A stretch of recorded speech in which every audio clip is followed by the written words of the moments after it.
And overdoses remain an uphill battle across our state. In Cleveland, officials say the journey to recovery has only worsened as the pandemic forced so many people in need further into isolation. Especially with the opioid crisis, it's really impacted more Ohioans than ever before. There's a lot of people in Cleveland that struggle with addiction and co-occurring mental health disorders.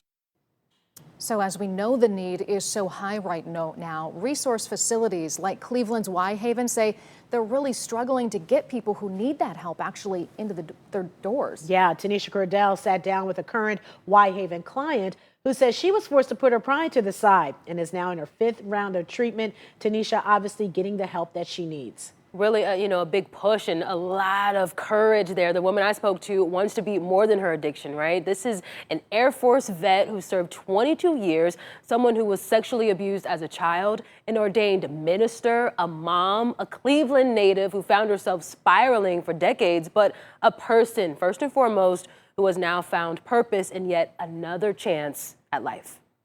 Like her red cactus. I love this little thing. Bottled up in glass. And it's a young lady that lives up here, and she said, here, I got a plant, I'm giving you a plant. Lizette DUMASS is blooming. If they survive the year, we're gonna have a chance. Her chance at survival, rooted in her sobriety at Y-Haven. Why are you here? I'm here to get re-centered. I relapsed last August, and I came here in February, so I had 6 months of active addiction. He alone is my rock and my salvation. I had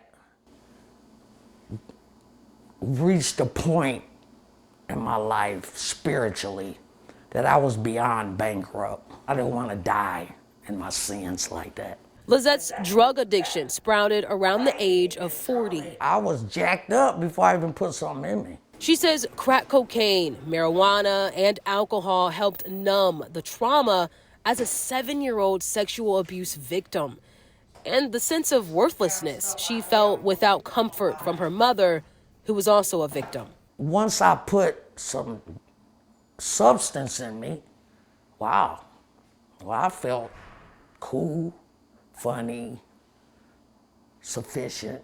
A one-time fix turned to addiction, then necessity for survival, even after 4 attempts at recovery. We want to help everybody.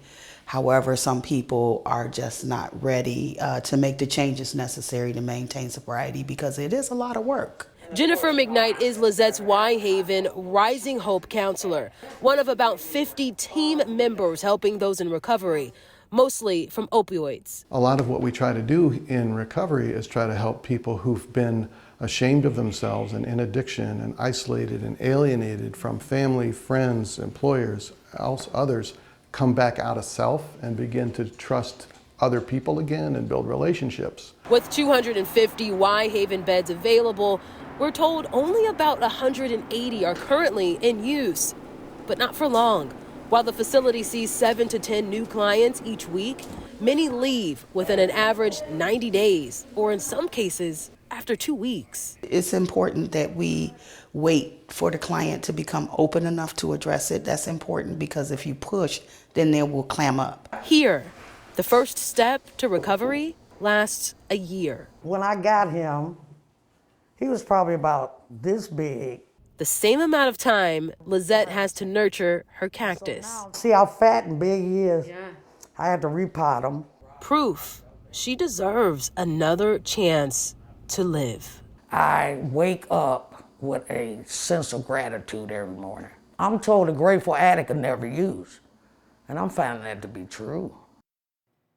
So I asked Lizette what her purpose is now on her road to recovery, and she truly believes it's centered around paying it forward. The women and men at Y-Haven refer to her as Mom. She truly spends her days being a walking example of redemption. And DANITA, Katie, after completing a year of recovery at Y-Haven, I'm a little jealous, Lizette plans on moving to Hawaii. Wow, not a bad place to go. But you know what they say? She turned her pain into purpose, and she wants to reach back and help other people on their road to recovery, which is excellent. Great job, TANEISHA. Thank you.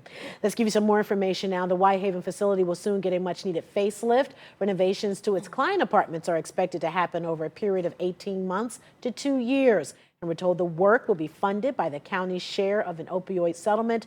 No word yet on when construction will begin.